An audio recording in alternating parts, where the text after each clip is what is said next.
El mayor espadachín del imperio comenzó como un hijo devoto. 1000 años de Guerra Santa lo convirtieron en algo completamente distinto. Cuando Sigismund se enfrentó por fin a Abaddon el Saqueador, no combatía por la victoria, luchaba para demostrarle a la galaxia el verdadero significado de la rebeldía. Estuve presente cuando lo trajeron a la existencia, estuve allí cuando pereció. En la interminable procesión de milenios, mis ojos mecánicos han contemplado el colapso de imperios y la extinción de estrellas. Sin embargo, entre todas las almas que he documentado, ninguna ardió con un propósito tan aterrador como el de Sigismund. Esta no es una historia de gloria, aunque la hubo. No es un relato de honor, pese a que el honor fue su origen.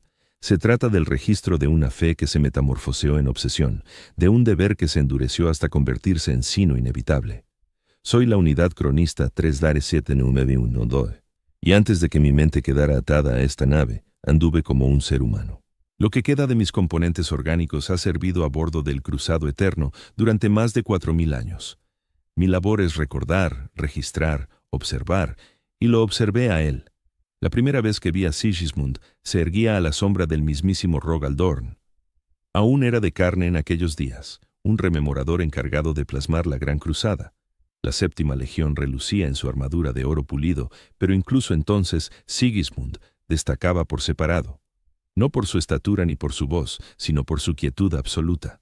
Mientras los demás se movían, él se mantenía en una postura impecable, como si el universo girara en torno a él en lugar de al revés.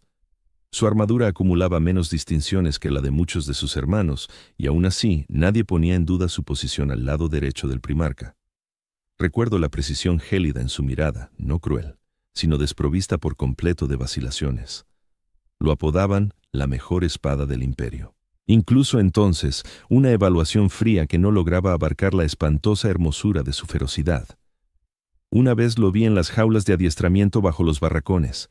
3 horas combatió sin descanso frente a servitors y hermanos por igual. Sin gestos superfluos, sin alardes ni exhibiciones, solo la certeza matemática de la muerte impartida con una eficiencia que rozaba el arte. Cuando el último rival cayó, Sigismund se limitó a girar y alejarse. Su respiración tan controlada, como si hubiera estado meditando en lugar de sembrar la destrucción. Las espadas que empuñaba en esa época eran armas de combate estándar, pero en sus manos se convertían en prolongaciones de su determinación, herramientas de una filosofía marcial tan depurada que superaba cualquier mera doctrina de batalla. Otros guerreros de la séptima legión eran famosos por sus tácticas defensivas, por el muro de escudos infranqueable que definía su sello. Pero Sigismund comprendía que la defensa ideal no radicaba en un escudo irrompible, sino en una hoja que asestara con tal exactitud que el enemigo ni siquiera pudiera culminar su ofensiva. Recuerdo cómo los demás capitanes se reunían para contemplarlo entrenar. Alexios Pollux, imponente y estoico. Hale, analítico y comedido. Catapal, con su ceño perpetuo.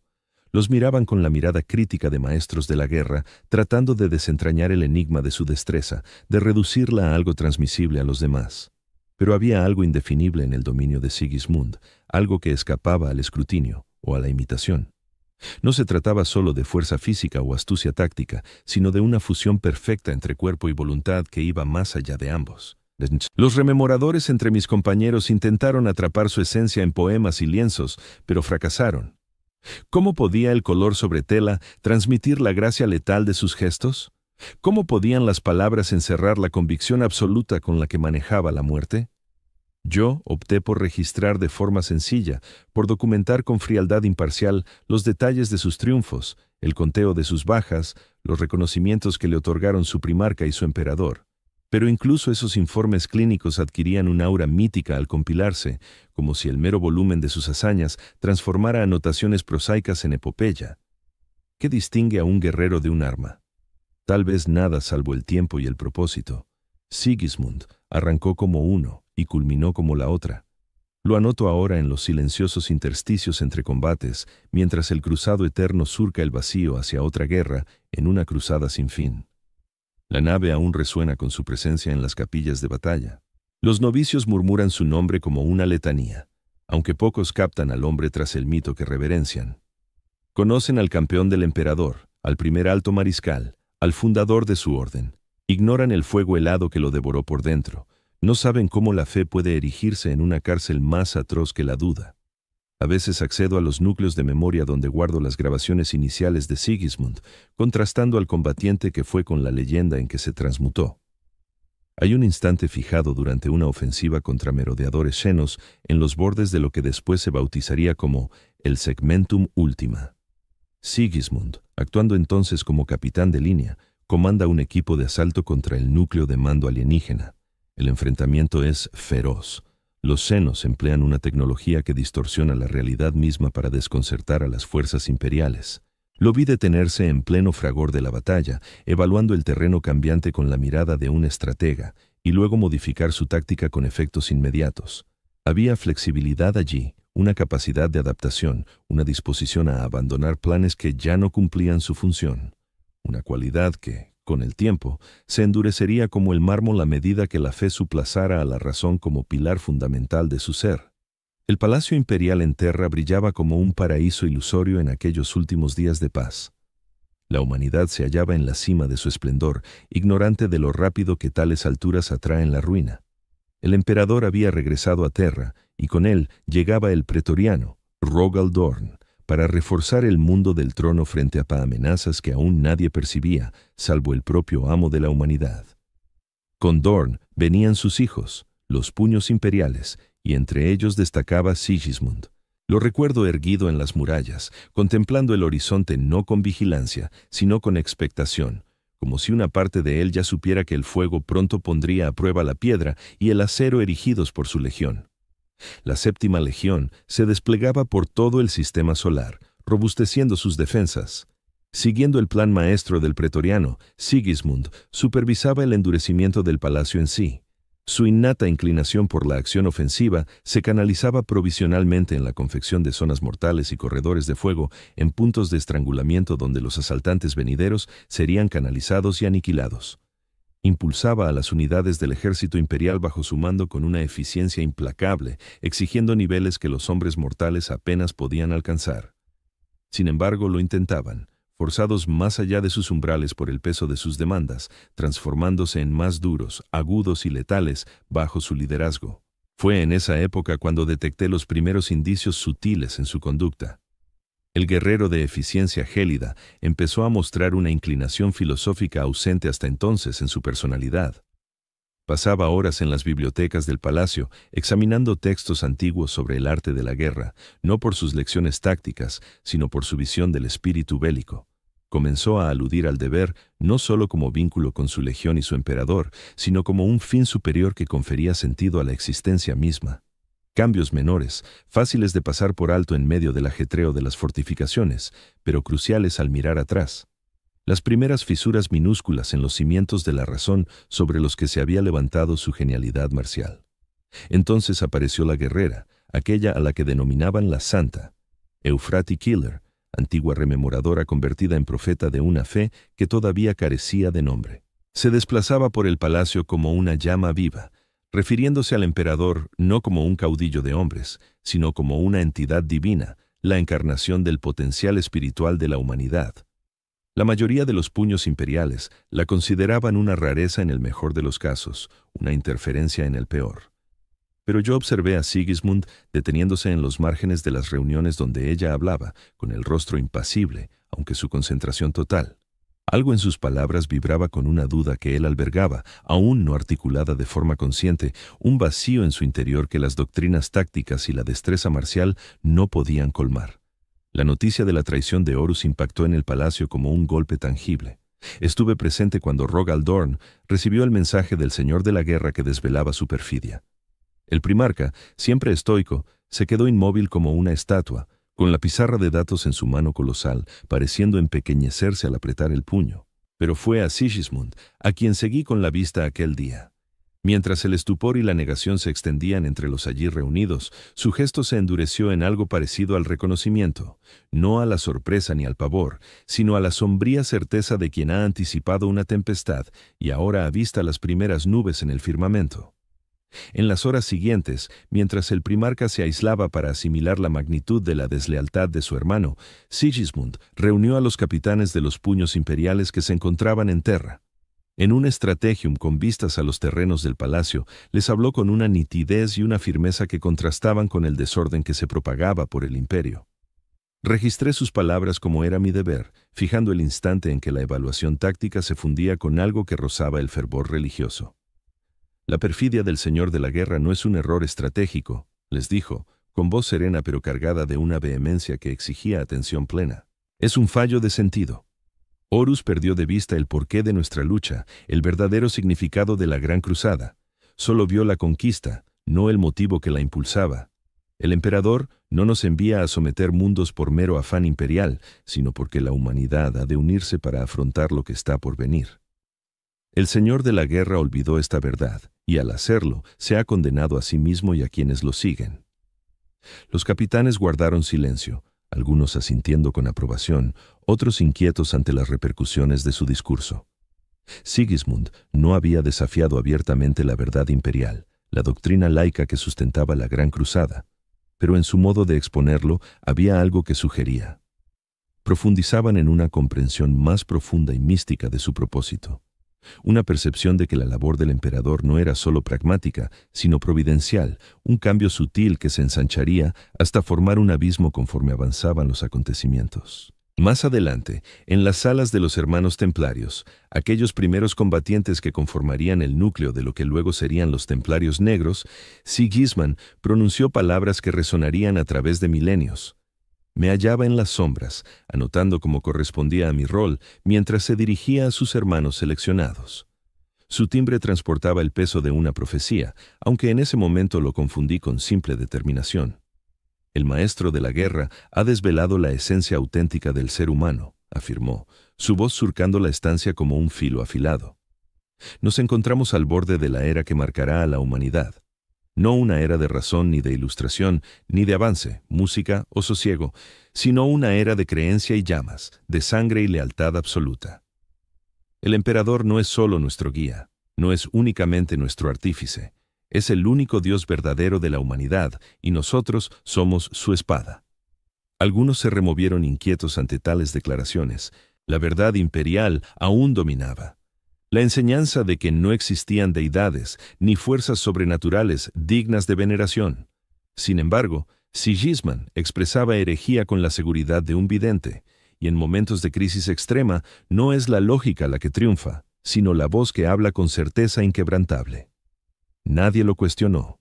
Nadie informó de sus palabras al primarca. En su lugar, atendieron y la semilla de lo que se convertiría en una fe cruzada germinó en sus almas. Recuerdo a un guerrero, Bohemond, quien después ascendería a mariscal de los Templarios Negros, planteando una duda que iba al núcleo del asunto. Si el emperador es divino, ¿por qué no ha reclamado él mismo ese título?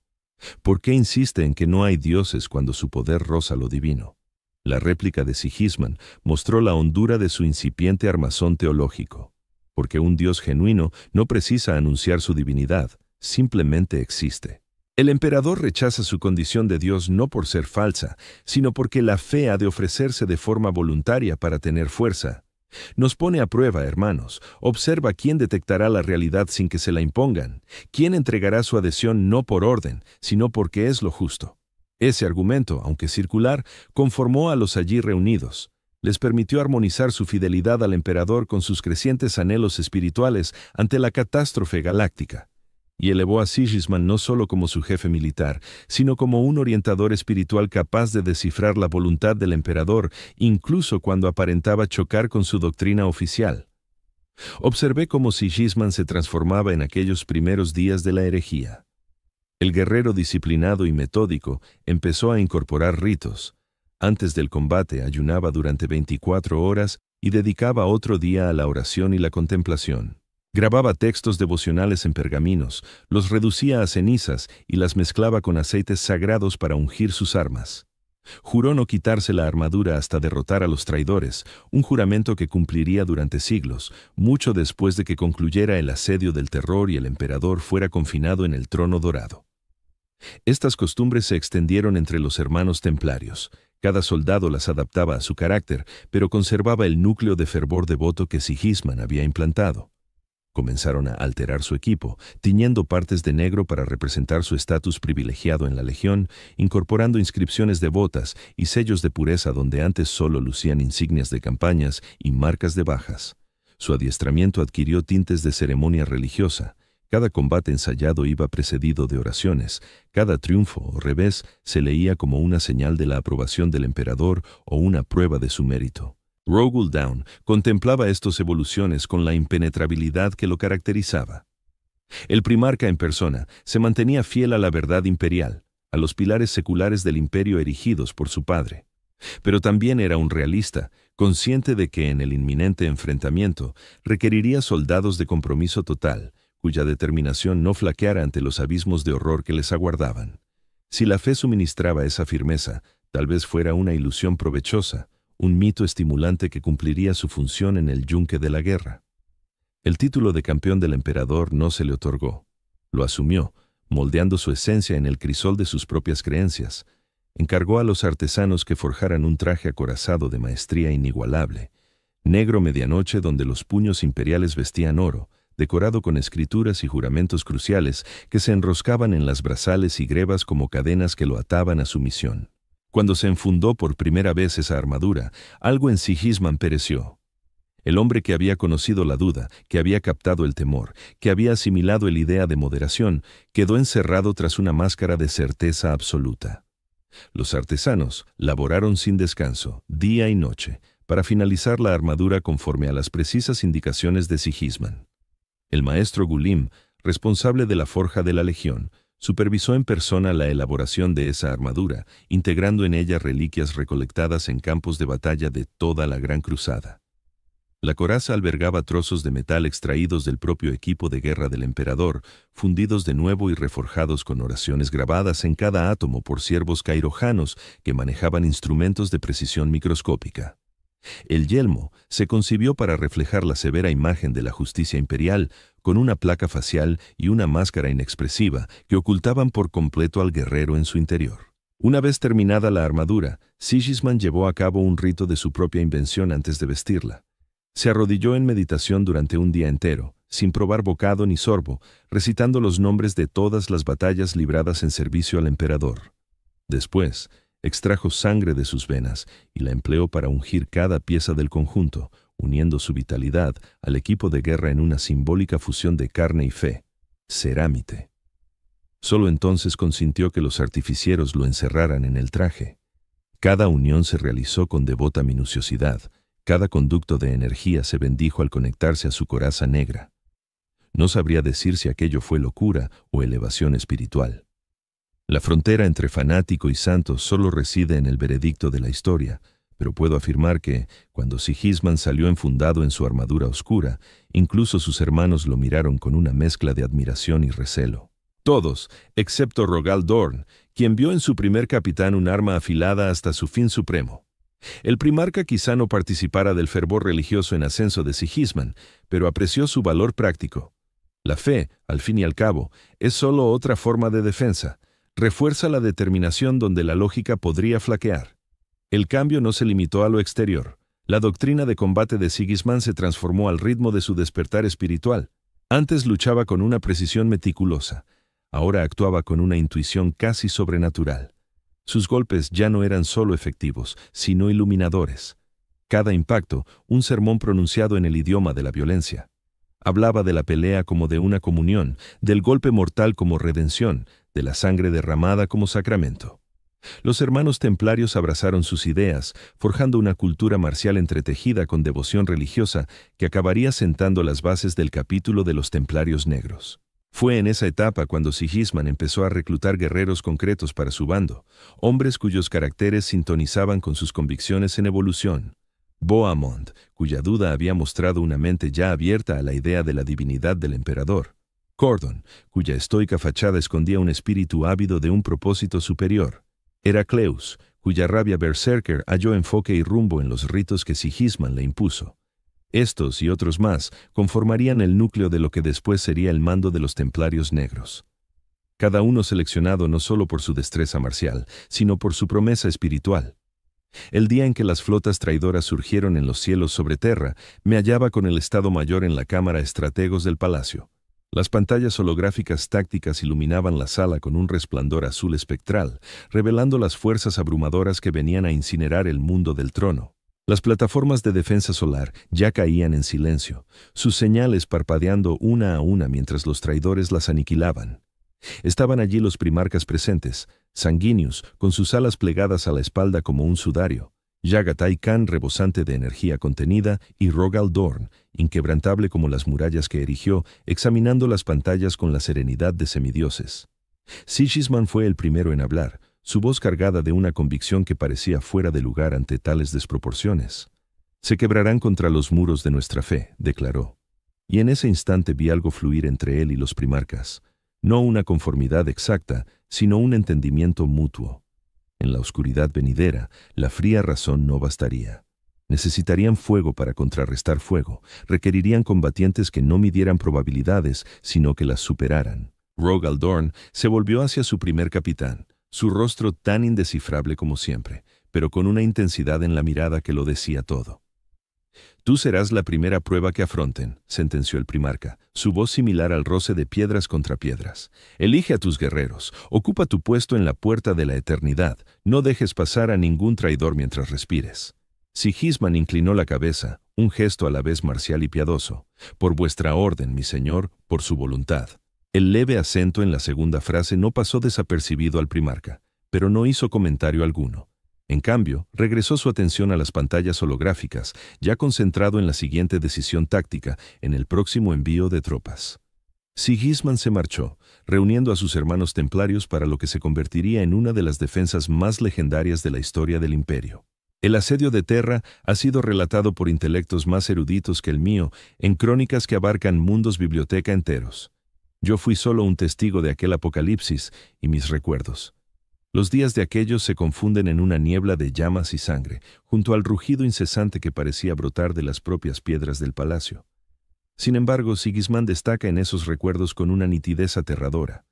Durante el asedio se encontraba en todas partes, un torbellino oscuro que pasaba de un combate desesperado a otro, siempre en los puntos más críticos, siempre donde la muerte acechaba más de cerca. Lo recuerdo en el puerto espacial de la Muralla Eterna, donde las fuerzas traidoras habían tomado posiciones.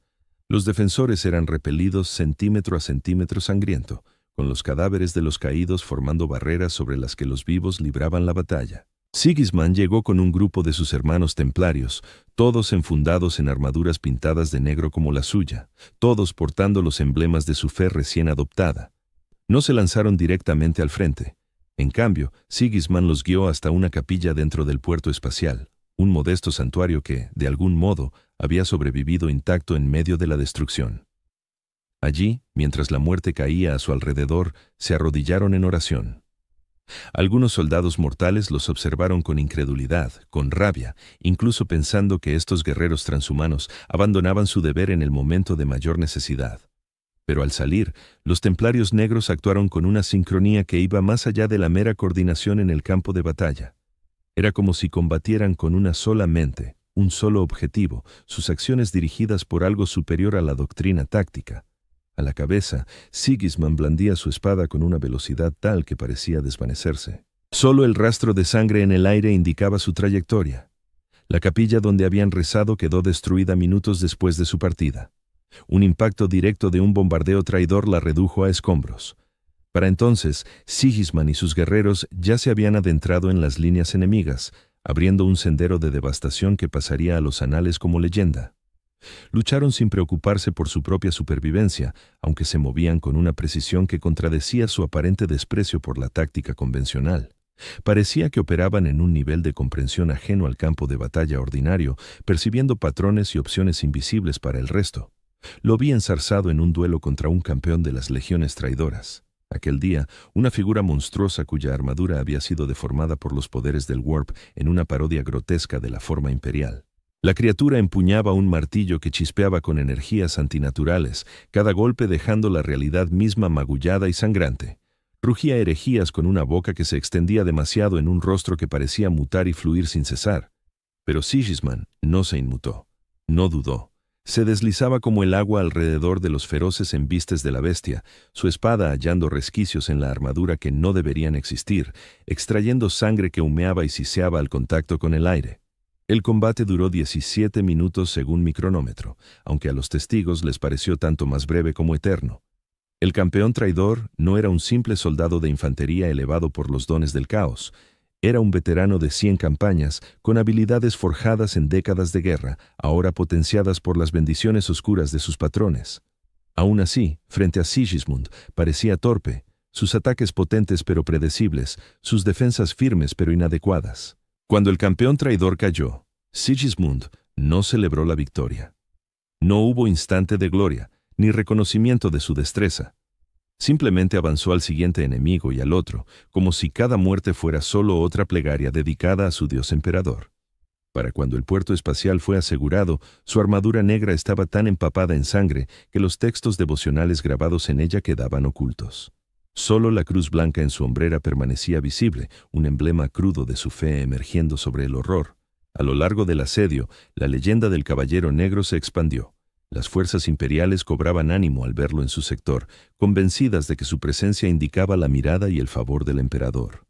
Los traidores aprendieron a temer la visión de su armadura medianoche y la cruz blanca que la adornaba. Los comandantes de ambos bandos empezaron a incluir sus desplazamientos en sus planes, como si fuera un elemento natural más que un guerrero entre miles. Pero observarlo en esos instantes de calma entre escaramuzas revelaba que el hombre estaba siendo devorado por su propia fama. Lo encontré una vez en un estratego parcialmente derruido, arrodillado ante un altar improvisado que había armado con restos del campo de batalla. El ícono en su centro no era un águila tradicional ni un sello imperial, sino un fragmento roto de cerámica, sin duda un pedazo de la armadura del propio emperador, recuperado de alguna refriega ignota. Sigismund había colocado velas a su alrededor, cuya luz se reflejaba en su armadura mientras permanecía inmóvil en oración. Estoy seguro de que notó mi llegada. Aún así, no me dio el menor indicio. Se quedó allí durante horas, hasta que un mensajero trajo noticias de un nuevo ataque y se levantó en silencio para enfrentarlo. ¿Qué oraciones murmuró en aquellas horas sombrías? ¿Qué juramentos logró él ofrecerse por completo al Dios que había elegido venerar, aun cuando ese Dios rechazaba tal divinidad? No puedo afirmarlo, pero sé que con cada combate, con cada muerte que provocaba, una parte de Sigismund, el hombre, se inmolaba en el ara de Sigismund, el emblema. Se estaba transformando en aquello que el imperio requería de él, una encarnación de fe inquebrantable en una era donde la seguridad se había convertido en el bien más escaso. Las semanas de asedio se prolongaron en meses, con la lucha incesante y las pérdidas acumulándose de forma incalculable. Las murallas del palacio, obras maestras de ingeniería defensiva, ideadas por Dorn en persona, empezaron a ceder ante el asalto inagotable de las tropas traidoras. Los distritos exteriores caían secuencialmente. Los defensores se veían obligados a replegarse hacia las líneas interiores, renunciando a territorios conquistados a costa de mares de sangre. En medio de todo aquello, Sigismund y sus guerreros con armadura negra surgían allí donde el fragor era más intenso. Su mera presencia solía marcar la frontera entre la derrota y una resistencia desesperada que ganaba horas valiosas para la defensa general. El desgaste en el propio Sigismund era patente para quienes combatían a su lado. Aunque su vigor físico no daba muestras de flaquear, había en sus actos una pasión devoradora que trascendía la simple eficacia marcial. Luchaba como si cada enfrentamiento pudiera ser el definitivo, como si solo a través de la violencia ejecutada con perfección pudiera cumplir su destino. Los intervalos entre batallas que antes dedicaba a la planificación táctica y al cuidado del equipo, ahora se consagraban por entero a la oración y los ritos. Ingería solo lo imprescindible para mantener su fisiología mejorada, dormía únicamente cuando su cuerpo ya no resistía más y hablaba solo para dar órdenes o guiar a sus guerreros en ceremonias devocionales de su propia invención. Fue en esa etapa cuando Sigismund empezó a articular el marco teológico que más tarde constituiría el núcleo de las creencias de los templarios negros.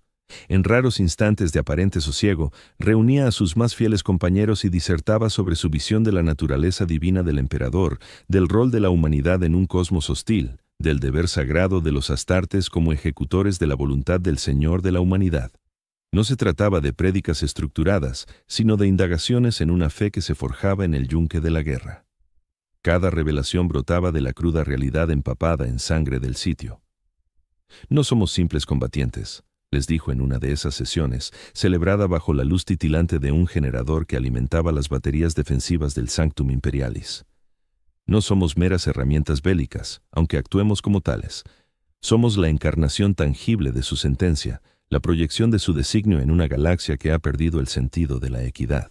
Cada golpe que asestamos no solo hiere al adversario inmediato, sino que ataca el principio mismo de la rebelión contra su plan para la especie humana. Al matar, no solo extinguimos una existencia, emitimos un fallo sobre esa vida, declarándola indigna ante el único árbitro que cuenta. Tales palabras habrían sido consideradas herejía peligrosa antes de que la herejía estallara.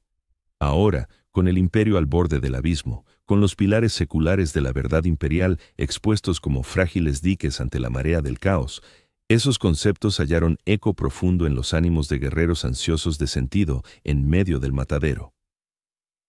Los hermanos templarios no se limitaron a oír, asimilaron las doctrinas de Sigismund. Cada uno se convirtió no solo en adepto, sino en predicador que propagaba el dogma entre el resto de la legión. Los días finales del asedio quedaron grabados a fuego en la mente de cuantos los superaron. El primarca traidor Horus desactivó los escudos Void de su barcaza de batalla, retando al emperador en persona a un duelo final.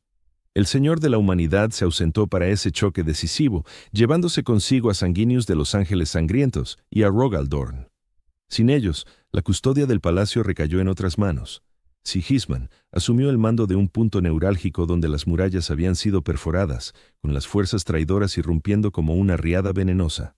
Lo contemplé desde un búnker de mando mientras coordinaba la respuesta, su tono exento de cansancio pese a semanas de combate sin tregua. Desplegaba sus unidades con la exactitud de un estratega, pero sus planes reflejaban ya su pensamiento en evolución.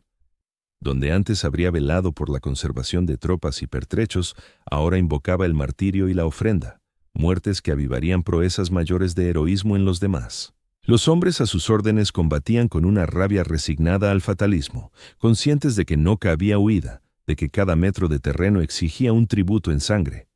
Mantened esta posición, ordenó a una tropa mixta de puños imperiales y regulares del ejército. Su voz hendía el estruendo bélico como un filo. No por un flanco ventajoso, no por imperio táctico, sino porque Él lo demanda de vosotros, porque en este instante, en este lugar, sois el eje sobre el que pivota el destino de la humanidad. Cada segundo que ganéis con vuestra sang era un instante en el que Él imponía su voluntad a bordo del espíritu vengador. Muere si es necesario, pero muere frente al adversario. Muere con su nombre en los labios. Muere sabiendo que tu entrega tiene un sentido que sobrepasa el entendimiento de las mentes mortales. Tales frases habrían parecido mera retórica vacía ante el terror que les acechaba. Las fuerzas traidoras no solo abarcaban las legiones renegadas corrompidas, sino entidades demoníacas cuya mera presencia desafiaba la razón, con formas que se retorcían en geometrías imposibles y voces que propagaban la locura en cada sílaba. Sin embargo, los defensores se unieron, hombres comunes alineados codo con codo junto a guerreros transhumanos, todos ellos extrayendo vigor de la convicción inquebrantable que emanaba del caballero negro que los comandaba. Entonces llegó aquel momento que resonaría a través de los milenios posteriores. Un estremecimiento recorrió la realidad misma. Cada alma en Terra lo percibió.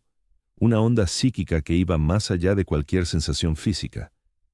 En ese preciso instante, todos lo supimos, aunque nadie pudiera explicarlo, que algo trascendental había sucedido a bordo del espíritu vengador.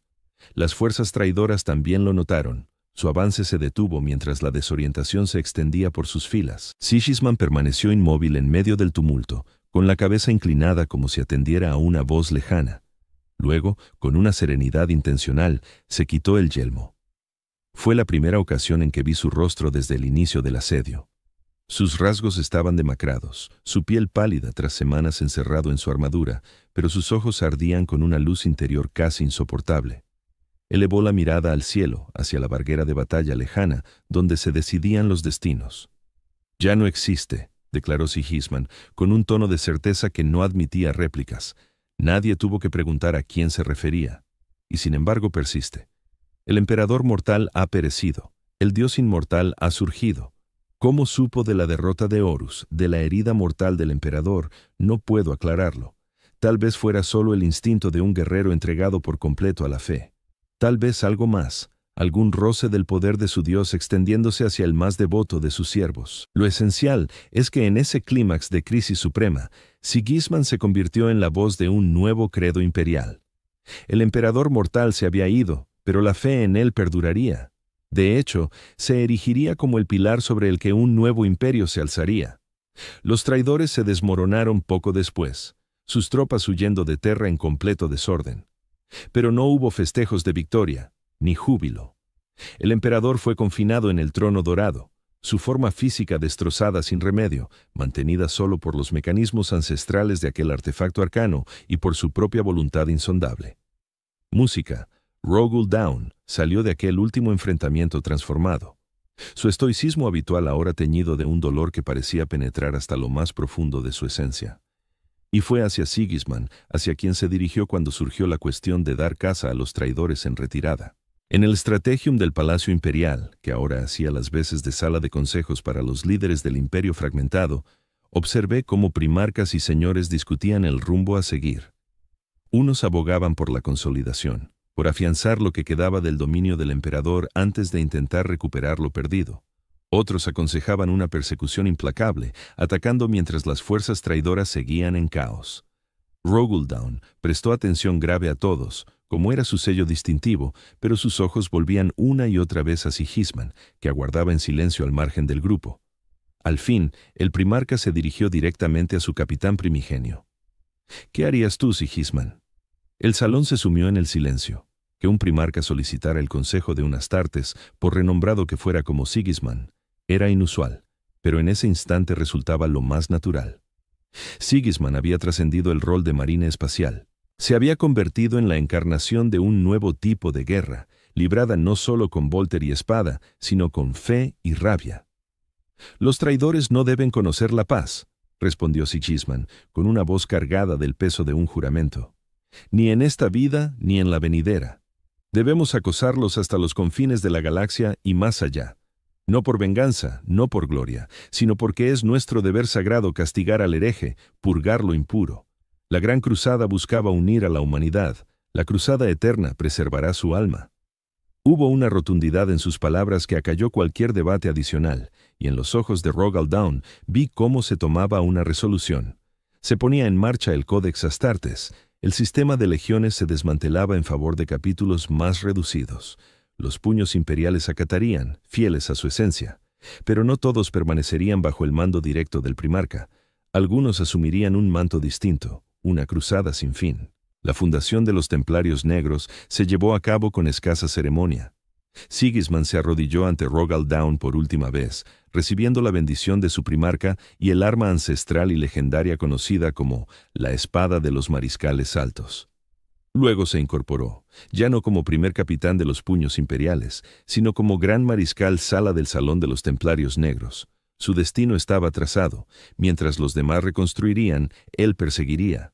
Mientras los demás fortificarían, él asaltaría. Su cruzada no conocería tregua alguna, ni refugio seguro, ni instante de sosiego. La espada que recibió no era un arma vulgar. La leyenda afirmaba que se había forjado a partir de un fragmento de la propia hoja del emperador, aunque tales aseveraciones rodeaban a numerosas reliquias de esa época, y pocas podían corroborarse. Lo que sí es indudable es que el arma era antigua ya en aquel entonces, con un generador de campo de energía de un modelo ya no fabricado en las fraguas de Marte. Su equilibrio tan impecable que parecía prever la intención del portador en lugar de solo reaccionar a ella. En manos de Sigismund se convirtió en una prolongación de su determinación, una encarnación tangible de su misión, tanto un emblema como un instrumento bélico. Lo acompañé a bordo del recién bautizado Cruzado Eterno, mi labor como cronista prosiguiendo bajo su nuevo capítulo. Fue en aquellos primeros años de la cruzada cuando mi cuerpo mortal al fin me abandonó, y mi mente se transfirió al cuerpo mecánico que ahora ocupo. Tal vez resultara apropiado. Del mismo modo que Sigismund se había convertido de hombre en icono, yo también fui refundido de ser mortal a observador eterno. Ambos nos transformábamos en algo más allá de lo humano, atados a fines que superarían nuestras existencias naturales. El procedimiento de transferencia no estuvo exento de peligros ni sufrimiento. La mayor parte de mi cerebro orgánico se extrajo con meticulosidad y se sumergió en un baño nutritivo, unido por una red de filamentos microscópicos al núcleo potenciador de cogitador que se erigiría en mi nuevo habitáculo. Durante semanas permanecí en un limbo, ni del todo carne ni enteramente máquina, mientras los engramas de mi conciencia se cartografiaban y trasladaban con esmero.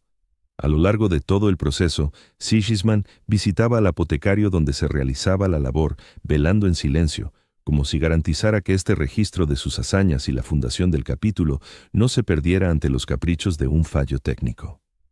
Al finalizar el proceso, al despertar a la plena conciencia en mi nueva configuración, fue Sigismund quien me habló primero. «Has superado la fragilidad de la carne», declaró, su voz ni congratulatoria ni compasiva, sino meramente constatando un hecho. «Ahora presenciarás la cruzada no por años o décadas, sino por siglos. Registrarás nuestros triunfos y nuestros holocaustos para generaciones aún no nacidas. A través de ti, la esencia de nuestro propósito perdurará cuando todos los que ahora viven sean polvo». En ese instante comprendí que me había elevado por encima de un mero cronista. Era ahora un archivo viviente, un depósito de la historia y la doctrina del capítulo, un referente al que los futuros templarios negros podrían recurrir para captar la voluntad de su fundador. Representaba tanto un privilegio como una carga, una inmortalidad que implicaba un servicio incesante. En esto también emulaba a Sigismund, cuya vida se hallaba absorbida por entero en su obligación hacia el emperador y la cruzada que había emprendido.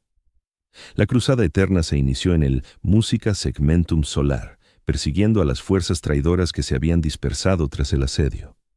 Mas la visión de Sigismund trascendía las simples operaciones de limpieza. Dividió su capítulo en flotas de cruzada, cada una comandada por un mariscal investido de su autoridad, cada una juramentada a acosar a los enemigos del emperador sin pausa.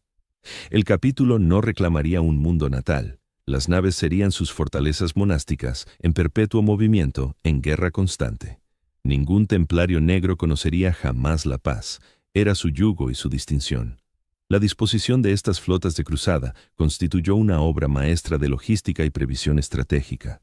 Cada una estaba concebida para funcionar de modo autónomo durante años si fuera menester, albergando no solo la fuerza combatiente de los astartes, sino también la infraestructura de apoyo esencial para supervivencia. Cubiertas de forja para el cuidado y la fabricación de armas y armaduras. Instalaciones apotecarias para la atención de los heridos y la aplicación de semilla genética. Cámaras de reclutamiento donde los neófitos podrían ser probados e imbuidos de doctrina. Capillas donde se llevarían a cabo las crecientes prácticas religiosas del capítulo, todo ello encolerado en colosales naves del vacío aptas para viajes por el warp, a lo ancho del imperio y más allá. Sigismund supervisó en persona la creación de las 3 primeras flotas de cruzada, escogiendo a sus mariscales con esmero, asignando a cada una combinación de veteranos que habían combatido en el asedio y reclutas más recientes incorporados al capítulo tras su establecimiento. El equilibrio resultaba vital.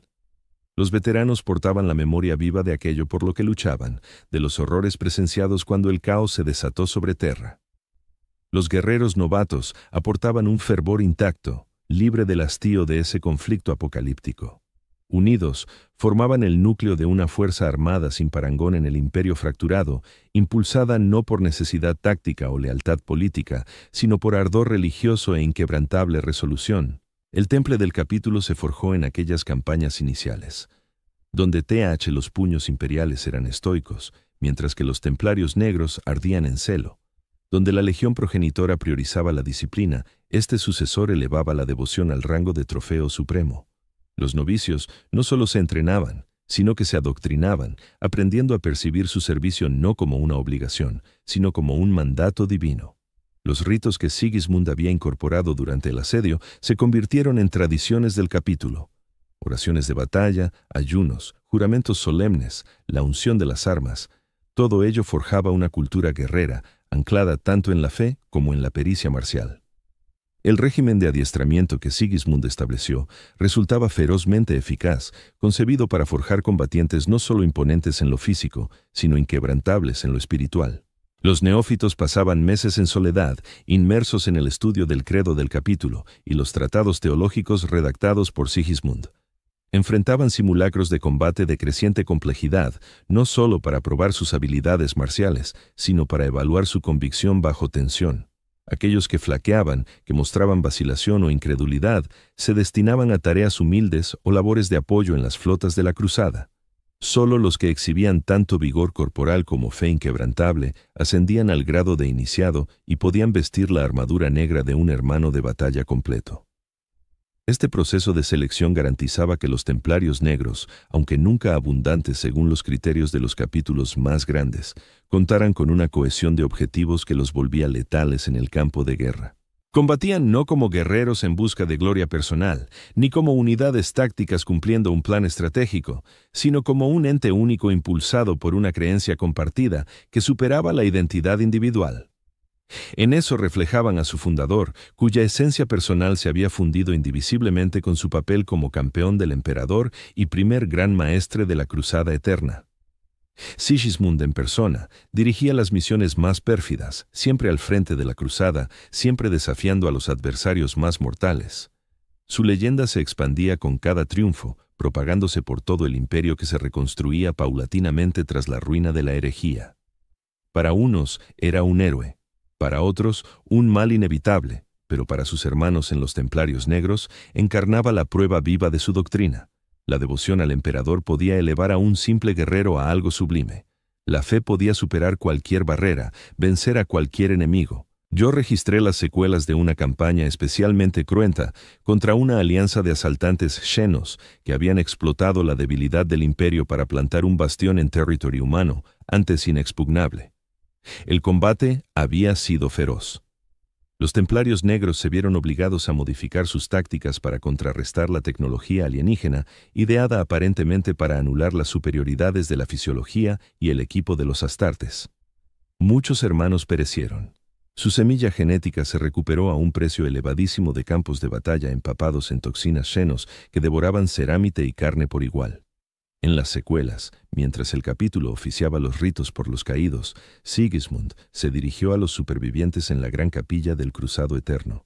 Su armadura lucía las huellas del reciente enfrentamiento, surcos profundos y quemaduras ácidas que los artífices tardarían semanas en restaurar. Pero no hizo gesto alguno por quitársela, plantándose ante sus guerreros como la viva representación de su lucha. Sus heridas, un testimonio del precio de su cruzada. «No los lloréis», proclamó, con una voz que llegaba a todos los rincones de la inmensa sala sin necesidad de amplificación vox. «Envidíalos. Nuestros hermanos han alcanzado lo que todos anhelamos. ¿Cuál es el fin último de nuestra existencia? La unión perfecta con su voluntad. Han superado las ataduras de la forma física y la conciencia individual para fundirse con el espíritu eterno del emperador. Nosotros, que quedamos, proseguimos la batalla no por temor a la muerte, sino porque nuestro deber pende aún incompleto. Algún día, cuando la galaxia se haya purgado de todo hereje, todo xeno, toda huella del caos, nos uniremos a nuestros hermanos en esa comunión impecable. Mientras tanto, luchamos, sufrimos, resistimos, no por la victoria, pues la victoria sugiere un cierre a la contienda. Luchamos por la lucha misma, por el carácter purificador del combate, por la nitidez que solo surge en el instante en que el filo choca con la carne y la fe con la duda. Tal discurso habría sonado vacío de labios de otro líder, sobre todo tras una campaña con pérdidas tan cuantiosas por avances estratégicos tan limitados. Pero de Sigismund emanaba la fuerza de una convicción absoluta. Los templarios negros no solo acataron sus palabras, las interiorizaron, hallando en su teología un esquema que confería sentido a sus sacrificios y propósito a su tormento. Esta era la auténtica maestría de Sigismund como caudillo.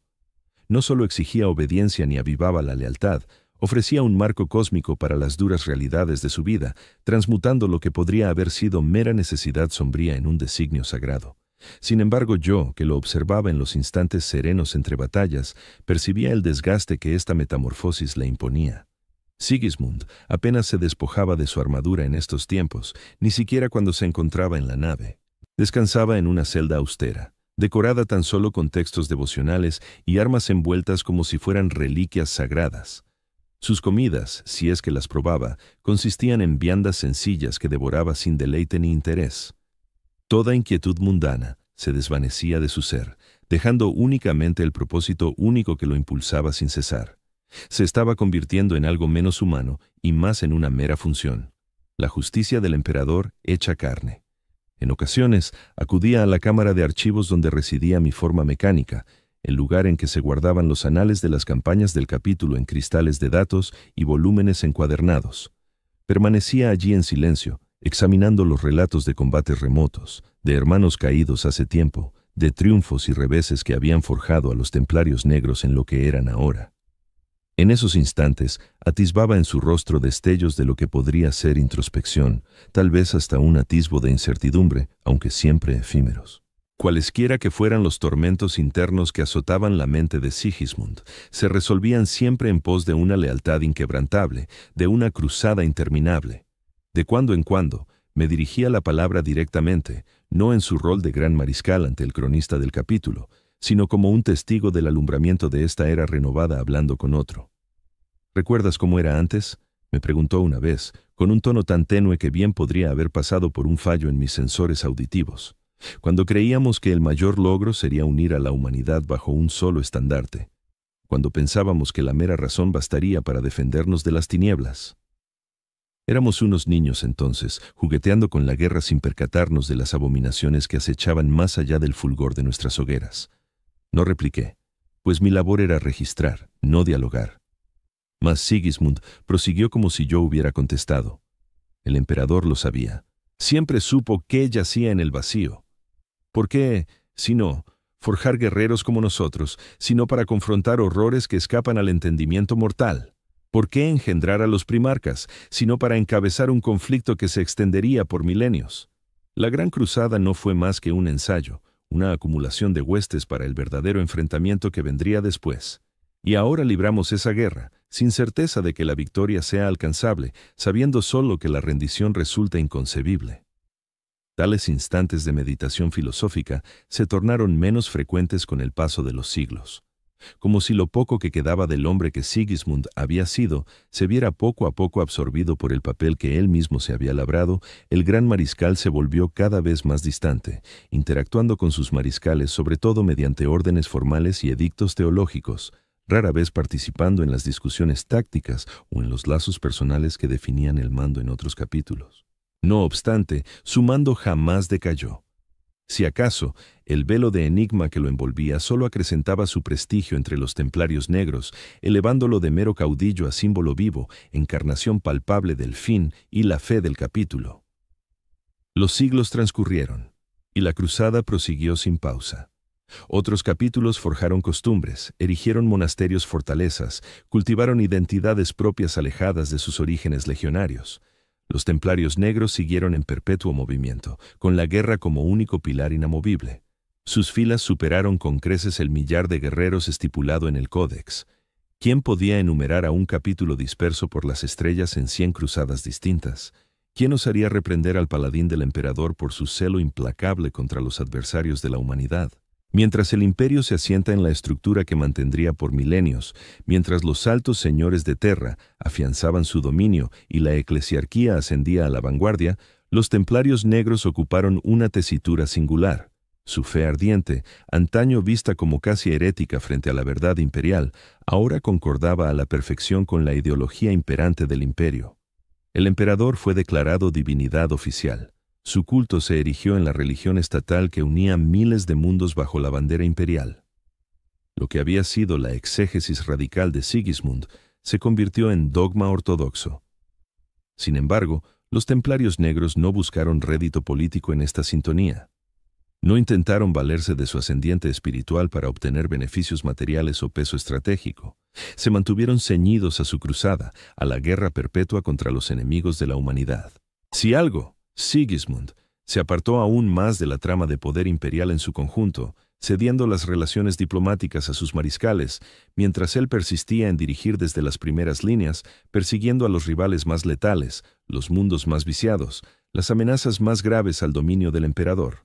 Sigismund envejeció, como todos los marines espaciales, aunque a un ritmo pausado en comparación con los hombres mortales. Su rostro se surcó de más arrugas. Su cabello y barba, cortos, mudaron del dorado al plateado, pero su destreza no menguó. Al contrario, cada año de lucha lo afilaba más. Cada enfrentamiento sumaba una capa adicional de pericia a su maestría marcial, donde la juventud pudiera haber conferido agilidad. La edad y la experiencia le habían otorgado a Sigismund una economía de violencia que resultaba aterradora de presenciar. Ningún gesto superfluo, ningún golpe sin intención. Mataba con la eficiencia impasible de un artesano experto ejerciendo su oficio. Los siglos de cruzada se convirtieron en un milenio, y aún así Sigismund persistía en la lucha. Su cuerpo empezó a revelar los indicios de una vejez extrema que ni siquiera la fisiología de los astartes podía postergar indefinidamente. Sus gestos, antaño fluidos como el mercurio, se tornaron algo más rígidos. El tiempo de recuperación entre combates se prolongaba. Las heridas que antes sanaban en días ahora requerían semanas. Ese deterioro físico pasaba inadvertido para la mayoría. Pero yo, que lo había observado durante 1000 años, percibía el cambio, al igual que él. Tal vez por eso, cuando llegó la noticia al Cruzado Eterno de una incursión masiva del caos cerca del Ojo del Terror, Sigismund mandó virar el rumbo de inmediato. La primera Cruzada Negra, como se conocería después, encabezada por Abaddon el Saqueador, heredero de la traición de Horus.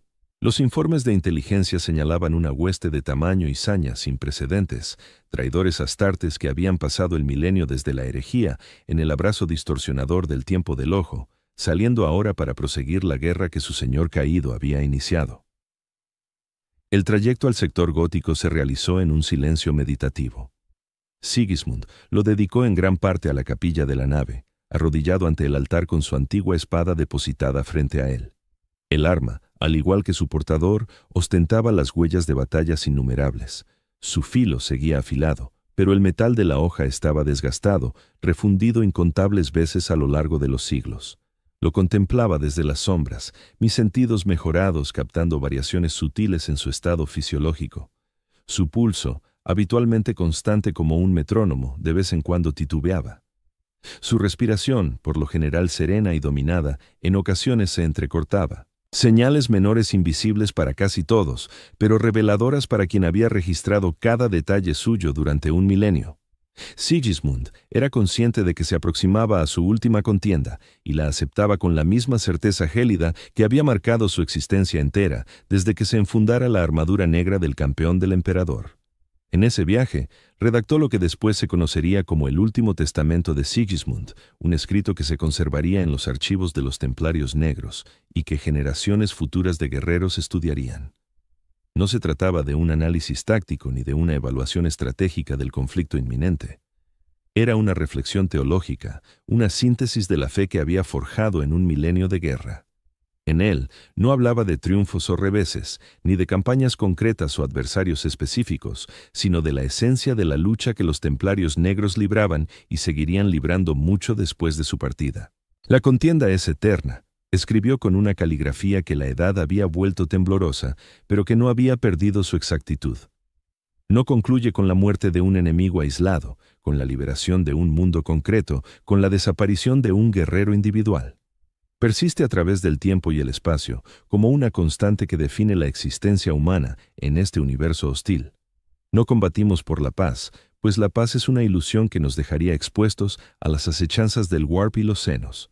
No combatimos por la victoria, ya que una victoria absoluta implicaría el fin del propósito, el vacío del sentido. Combatimos porque es nuestra esencia, porque es nuestro deber, porque es la única réplica posible ante la oscuridad que nos envuelve. En el yunque de la batalla hallamos la expresión más pura de la voluntad del emperador, la manifestación más nítida de su designio divino para la humanidad, ser su espada, su escudo, su llama en la noche. Al llegar al sistema Corón, la destrucción era ya vasta. Varios planetas ardían, sus superficies revueltas por bombardeos orbitales y asaltos terrestres por igual. Los restos de las fuerzas de la flota imperial habían sido repelidos al borde del sistema, sosteniendo un cordón desesperado que las tropas del caos tanteaban y hostigaban, aunque aún no habían roto. En el núcleo de la armada enemiga destacaba una nave de dimensiones colosales, un acorazado de batalla profanado que la inteligencia identificaba como el espíritu vengador, el mismo buque en el que el emperador había estado a punto de perecer, el buque insignia de Horus, ahora en manos de su sucesor, Abaddon. El nombre de esa nave cargaba un peso que iba más allá de su valor táctico. Era un emblema de la traición más grave de la historia humana, del instante en que el imperio casi se desmoronó desde dentro. Para Sigismund, que había combatido en el asedio del terror pero nunca se enfrentó directamente a Horus, el espíritu vengador encarnaba el reto supremo, la forma tangible de todo cuanto había jurado combatir. Su aparición en el espacio real, al frente de otro ataque al imperio, suponía tanto una profanación como una ocasión, una oportunidad para encarar no solo a Abaddon, sino al legado mismo de Horus. Sigismund ordenó al Cruzado Eterno que irrumpiera a través de la formación enemiga, dirigiéndose al núcleo oscuro de la Flota del Caos. Era una maniobra que cualquier otro habría calificado de suicida. La mayoría de los estrategas del vacío consideraban una locura tal osadía, pero la antigua barcaza de batalla estaba diseñada precisamente para ese tipo de audacia. Su proa reforzada hendía las naves traidoras como un cuchillo que rasga la carne, mientras sus baterías de armas abrían paso entre las embarcaciones menores que intentaban rodearla en enjambre. Los daños que sufrimos fueron graves, pero a Sigismund le importaba poco el estado del buque. Su obsesión era única: llegar hasta Abaddon, confrontar al heredero de Horus como nunca había podido hacerlo con el mismísimo señor de la guerra. La batalla en el vacío era una sinfonía de aniquilación, un baile de naves de guerra a través de la oscuridad interestelar. Cada maniobra se planeaba para maximizar el fuego enemigo, mientras se reducía al mínimo la exposición a sus armas. El Cruzado Eterno no era un arma sutil, era un martillo empuñado con un propósito feroz, avanzando directo hacia su objetivo sin importar el precio. Detrás de nosotros, las naves ardían, tanto las del enemigo como las aliadas. La determinación inquebrantable de Sigismund se materializaba en tácticas del vacío de una simplicidad impactante y una eficacia demoledora, hasta que irrumpimos en la calma relativa del núcleo de la formación caótica. Nos hallamos al alcance de las armas del mismísimo espíritu vengador, la nave insignia traidora, que giró sus colosales cañones hacia nosotros, pero Sigismund ya se había desplazado a la cámara del teleportarium. Se había reunido un grupo de asalto, un centenar de los Black Templars más veteranos, cada uno un guerrero curtido en decenas de campañas. Teletransportarían a bordo del buque enemigo, se abrirían camino hasta Abaddon y pondrían fin a la Cruzada Negra decapitando a su líder. La elección de este grupo de asalto no se había dejado al azar ni al simple rango.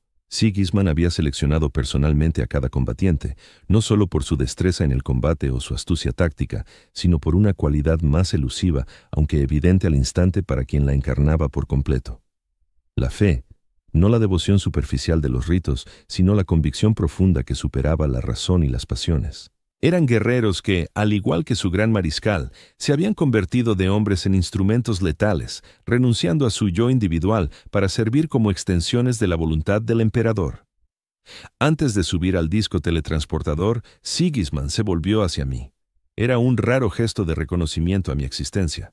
Durante siglos me había permitido observar y registrar sin decir palabra, como si yo fuera solo otro elemento del navío, en vez de una entidad consciente. Pero entonces me miró con ojos que habían presenciado un milenio de guerras y pronunció frases que he guardado con memoria impecable.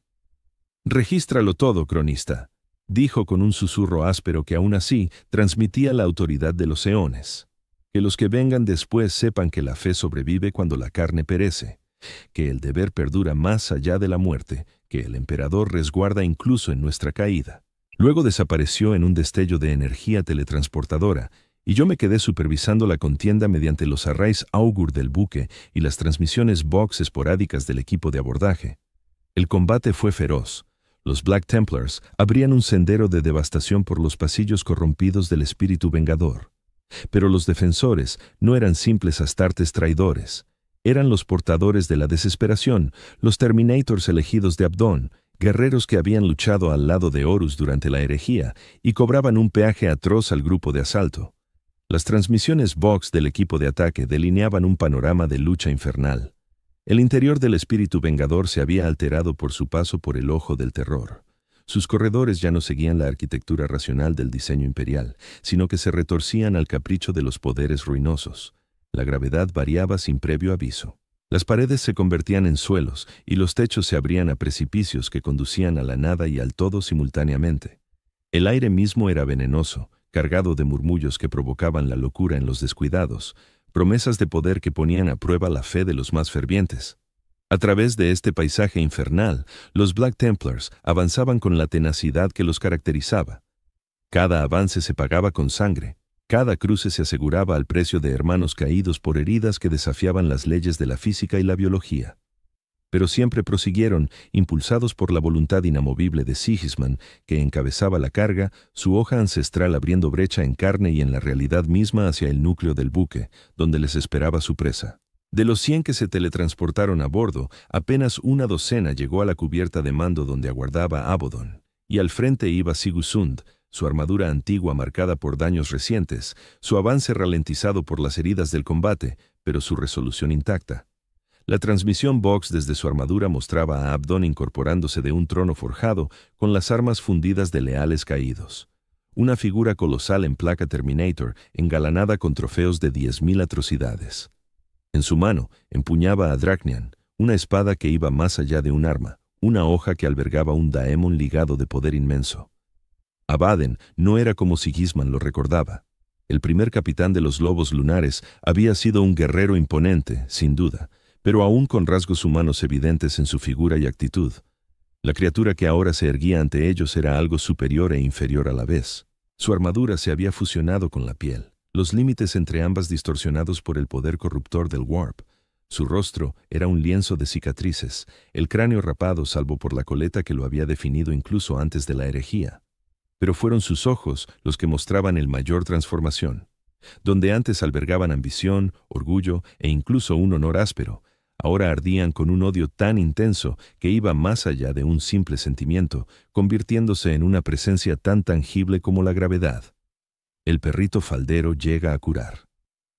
La voz de Abaddon estaba alterada por el box de su casco, pero el desprecio era inconfundible. ¿Sabes cuánto he esperado este instante, Sigismund? Enfrentarme al supuesto mejor espadachín del imperio para demostrar que la lealtad a dioses cadáveres solo genera debilidad. Sigismund no contestó con palabras. Atacó. Lo que vino después fue un combate que se recordaría por milenios, aunque solo queden relatos precisos en mi propia crónica. 2 campeones, cada uno encarnando ideales opuestos, frutos de 10 siglos de guerra y rencor. Abaddon contaba con la juventud y los dones oscuros de los dioses del caos de su lado. Sigismund poseía la veteranía y una vida entera dedicada a su fe. Estaban igualados, sus espadas se movían a tal velocidad que ni los sentidos mejorados de los Astartes presentes lograban seguir el intercambio de golpes. Los templarios negros supervivientes formaron un cerco en torno a los duelistas, conteniendo a los portadores de la desesperación que intentaban interferir. Era una lucha dentro de otra lucha, el resultado de una ligada irremediablemente a la otra. Si Sigismund caía, la fuerza de asalto sería arrollada. Si el cerco se rompía, Abaddon recibiría apoyos que inclinarían la balanza del duelo. Ambos líderes lo sabían. Ambos combatían conscientes de que su enfrentamiento personal era solo un aspecto de un conflicto mayor que abarcaba la nave, el sistema y, en última instancia, la galaxia entera. Durante 17 minutos, según el conteo cronométrico, lucharon sin ventaja clara para ninguno. La hoja de Sigismund impactó repetidamente en la armadura de Abaddon, dejando surcos en la placa terminadora que habrían incapacitado a un rival inferior. A su vez, Draen estuvo a milímetros de acabar con el gran maestre en varias ocasiones. Solo sus reflejos sobrenaturales le permitieron esquivar o bloquear ataques que no solo portaban fuerza física, sino corrupción espiritual. La cubierta a su alrededor se volvió resbaladiza con sangre, roja y negra, el suelo traicionero, el aire cargado del hedor a metal chamuscado y el ozono punzante de armas de energía al máximo. Pero el tiempo y las heridas afectaron a Sigismund, que ya sangraba por daños recibidos en el avance, y empezó a decelerar. Sus bloqueos llegaban una fracción de segundo tarde. Sus contraataques carecían de la fuerza letal para traspasar la placa terminadora de Abaddon, y al fin, lo previsible sucedió. Dracnian halló una brecha en la defensa de Sigismund, la espada Demon atravesando su armadura y penetrando en su corazón principal. El templario negro vaciló, pero no se derrumbó. En cambio, con sus últimas fuerzas, hundió su propia espada en el pecho de Abaddon. No un golpe mortal, sino uno que hirió, perforando la coraza del señor de la guerra justo como él mismo había sido herido. Por un instante, quedaron inmóviles, unidos. 2 adversarios atravesados por las armas del otro, ninguno dispuesto a ceder primero. Abaddon habló de nuevo, su voz ahora un gruñido ahogado mientras la sangre inundaba su garganta. «Has perdido, viejo. Tu imperio se desmorona. Tu emperador es un cadáver putrefacto en un trono de mentiras. ¿Para qué sirvió todo? 1000 años de cruzada. ¿Y qué has logrado? La réplica de Sigismund, grabada por el box de su armadura y enviada al Eternal Crusader, fue nítida. A pesar del deterioro en sus sistemas, aún no lo comprendes después de tanto tiempo. Nunca se trató de la victoria. ¿Entonces de qué?, exigió Abaden, girando su espada más adentro del torso de Sigismund. De la resistencia, murmuró el gran maestre, y con su postrer aliento escupió sangre al rostro de su verdugo. Abdón rugió de furia y extrajo su espada, dejando que el cuerpo de Sigismund cayera a la cubierta. Los templarios negros restantes batallaron para recuperar a su señor caído, varios inmolándose para proteger su cadáver y la espada ancestral que empuñaba. Mediante hazañas desesperadas y a un costo atroz, lograron volver al teletransportador y regresar al Eternal Crusader, portando los restos mortales del paladín del emperador. Huimos de la refriega en ese momento, con la nave gravemente dañada y muchos de sus aparatos fallando. Pero los navegantes trazaron una ruta que nos sacó de lo peor del combate y cojeamos lejos del sistema Corán, mientras la primera cruzada negra seguía devastando el sector. Abaden acabaría retirando sus tropas de vuelta al ojo del terror, pero no sin causar horrores, causando bajas inimaginables y conquistando innumerables planetas en nombre de las potencias ruinosas. Según la mayoría de las evaluaciones tácticas, la primera cruzada negra supuso un triunfo para el caos. El viaje de regreso se convirtió en una procesión lúgubre. El cadáver de Sigismund fue preparado conforme a los ritos que él mismo había promulgado, retirando con esmero su armadura para repararla, limpiando y vendando sus heridas, como si solo estuviera descansando en lugar de haber perecido. Los apotecarios del capítulo extrajeron su semilla genética con un respeto solemne, garantizando que el legado genético del campeón del emperador perdurara en las venideras generaciones de templarios negros. Sus armas fueron pulidas y bendecidas, y la venerable espada se colocó en un campo de estasis para conservarla hasta que se designara a su sucesor. A lo largo de la nave, los hermanos custodiaban una vigilia ininterrumpida, con cada guerrero relevándose para montar guardia junto al gran maestre caído, testimoniando su sacrificio y rindiendo homenaje al ejemplo que les había legado a todos. Las plegarias se elevaban sin cesar, y las capillas de batalla rebosaban en todo momento de figuras acorazadas en negro, recitando las litanias que Sigismund había redactado, hallando en el ceremonial una forma de encauzar su duelo y su furia. No hubo lamentos ni muestras de sentimiento que pudieran considerarse impropias para combatientes de su temple. Sin embargo, en la estricta formalidad de su duelo, en la exactitud con que ejecutaban los ritos establecidos, latía una emoción profunda que iba más allá de las simples manifestaciones de tristeza. No obstante, en los siglos posteriores, la gesta de la última resistencia de Sigismund inspiraría a innumerables guerreros imperiales. La lesión que propinó a Abdón atormentaría al ensoberbecido durante años, un recordatorio persistente de que, incluso en la derrota, los siervos del emperador podían cobrar un alto precio, y los templarios negros, lejos de menguar con la pérdida de su fundador, se enardecieron. El segundo gran maestre, el sucesor designado por Sigismund, guiaría al capítulo hacia cruzadas aún más grandiosas, con sus filas engrosándose a medida que más y más beligerantes se unían al legado del campeón del emperador. La sucesión se había decidido mucho antes de la batalla final. Sigismund, siempre el gran táctico a pesar de su creciente devoción religiosa, había nombrado a Bohemond como su heredero evidente, adiestrando al guerrero más joven para que asumiera el mando cuando llegara el momento. Bohemond no solo había asimilado las doctrinas tácticas y los principios organizativos que regían a los templarios negros, sino también la filosofía espiritual que dotaba de sentido a esos aspectos prácticos.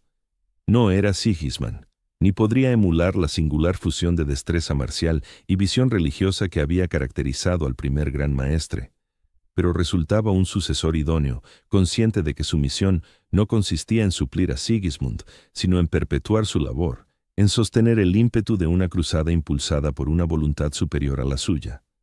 Permanecí a bordo del Crusader Eterno, con mi rol intacto pese a la desaparición de aquel cuya hazaña había documentado principalmente.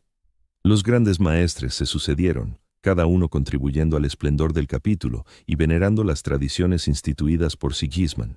Y yo los contemplé a todos, midiendo a cada uno contra el patrón marcado por el primero, hallando en ellos a todos combatientes dignos, aunque ninguno lograra encarnar del todo el propósito inexorable que había animado a Sigismund.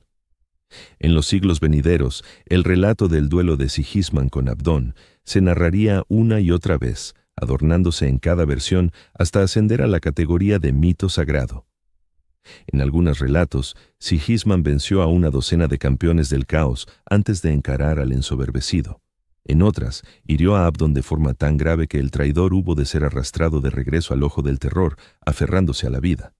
La realidad, como suele ocurrir, era a la vez más prosaica y más trascendente. Un guerrero que superaba su mejor época, pero inquebrantable en su creencia, se enfrentó a un rival que debería haberlo arrollado sin esfuerzo, logrando, merced a su maestría y entrega, herir a su adversario aún en su caída. Una victoria modesta y una derrota mayor, pero una victoria al fin y al cabo. La espada de los grandes maestres fue recuperada y entregada al sucesor de Sigismund, si bien ninguno la blandiría con la misma elegancia letal que su poseedor original. Su armadura, demasiado dañada para ser restaurada, se conservó en el reclusorio del Crusader Eterno, como reliquia del origen del capítulo, que inspiraría a generaciones futuras de templarios negros aún no nacidos. Y su cuerpo, tras cumplir con los ritos debidos, fue entregado al vacío, tal como exigía la tradición. El campeón del emperador regresó a las estrellas de las que todos los hombres provienen en última instancia, pero la cruzada que inició jamás concluyó. Los templarios negros prosiguieron su guerra perpetua, expandiéndose por la galaxia en flotas cruzadas que impartían la justicia del emperador a innumerables mundos. Su fe, encenida por primera vez por Sigismund en los días más sombríos de la herejía de Horus, ardía con mayor fulgor en cada siglo transcurrido. Mientras otros capítulos titubeaban o caían, mientras el imperio en sí afrontaba pruebas que amenazaban con desmembrarlo, los hijos de Sigismund se mantuvieron fieles a su vocación. La guerra con al final, devoción sin límites, fe sin vacilaciones. Han pasado milenios desde su muerte y yo sigo sirviendo a bordo de esta nave ancestral, con mis sistemas mecánicos preservados por generaciones de tecnomarines que ignoran por completo al hombre que una vez fui. Soy tan reliquia como los artefactos del reclusiam de la nave, un registro vivo de una era que se ha convertido en leyenda. De todos los que ahora sirven en el Eterno Cruzado, solo yo recuerdo a Sigismund tal como era en realidad. No al santo que la tradición del capítulo ha forjado, sino al hombre, al guerrero que se transformó en un arma mediante la fuerza de su propia determinación, que moldeó su creencia en una espada más afilada que cualquier metal. Los templarios negros han evolucionado a lo largo de los milenios, como todo debe hacerlo. Sus ritos se han adaptado, sus convicciones moldeadas por las vivencias de innumerables cruzadas a lo ancho del imperio y más allá. Pero en su esencia, persisten como Sigismund los configuró. Combatientes que hayan sentido en la devoción, que persiguen el combate no como fin en sí mismo, sino como expresión de lealtad, que sostienen con convicción inquebrantable que el universo no es un sitio de azar caprichoso y padecimiento sin objeto, sino un crisol donde el alma humana se prueba y purifica a través de las adversidades. Cuando los nuevos neófitos se incorporan al capítulo, una parte de su adoctrinamiento consiste en escuchar el relato de la última batalla de Sigismund. Aprenden cómo el primer gran maestre, anciano incluso según los cánones de Astartes, se enfrentó al heredero de Horus e hirió al adversario aún en su caída. Se les enseña que esto representa la quinta esencia de ser un templario negro. No buscar el triunfo a cualquier precio, sino mantener la resistencia hasta el último aliento. Reconocer que en una galaxia de tal inmensidad, donde los enemigos de la humanidad son innumerables, la victoria estratégica podría ser inalcanzable. Pero la victoria moral, el prevalecer del espíritu humano sobre la desesperanza y la depravación, siempre está al alcance. Esta enseñanza no se transmite solo con palabras, sino mediante recreaciones rituales. Los iniciados son conducidos a una sala en las profundidades de la nave, donde proyectores holíticos reviven el duelo entre Sigismund y Abaddon.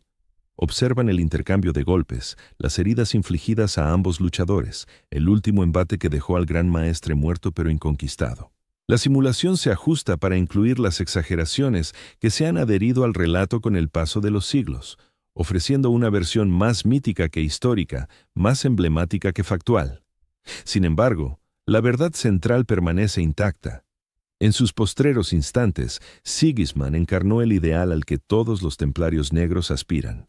devoción absoluta manifestada en rebeldía ante la derrota inevitable. He presenciado a innumerables templarios negros vivir y perecer según este principio. He documentado sus hazañas, guardado sus nombres en los archivos del capítulo, contemplado cómo se esforzaban por emular el modelo de su fundador. Algunos alcanzaron gran renombre, otros hallaron fines indignos en mundos sin nombre, pero todos, a su manera, perpetuaron el legado de Sigismund, la convicción de que la fe puede sobrepasar la muerte, de que el deber sobrevive a la derrota, de que el propósito eleva a un simple guerrero hacia lo divino. En mis archivos conservo aún la grabación de las últimas palabras de Sigismund a Abaddon. Esa declaración sencilla y desafiante que resumía todo por lo que luchó. No el triunfo, sino la resistencia. No el éxito de las armas, sino el espíritu humano inquebrantable que se niega a doblegarse ante probabilidades aplastantes. Es este espíritu el que hoy en día impulsa a los templarios negros, el que los empuja a proseguir su cruzada interminable por una galaxia que se oscurece cada vez más hostil a la llama de la civilización humana. Y en ocasiones, en los instantes de silencio entre combates, mientras el eterno cruzado surca el vacío hacia otra guerra, me pregunto si Sigismund halló en ese enfrentamiento final lo que buscaba. No la victoria. Era demasiado pragmático, incluso en su fanatismo, para creer que podía vencer al paladín del caos en su propio bastión. Tal vez una forma de culminación. El cierre de un ciclo que inició cuando por primera vez se enfundó la armadura negra del campeón del emperador y se apartó de sus hermanos. La existencia de Sigismund fue una de metamorfosis, de guerrero ejemplar a símbolo viviente, de hijo obediente a cruzado ferviente, de mortal a leyenda. Cada fase de ese trayecto fue una elección consciente, un sacrificio deliberado de parte de su humanidad en pos de un fin superior. Al término, apenas quedaba rastro del hombre que una vez estuvo al lado derecho de Roguul Dawn. Solo perduraba el instrumento, afilado hasta su máximo filo, presto para que el destino lo empuñara una vez más. Y quizá esa sea la auténtica herencia de Sigismund.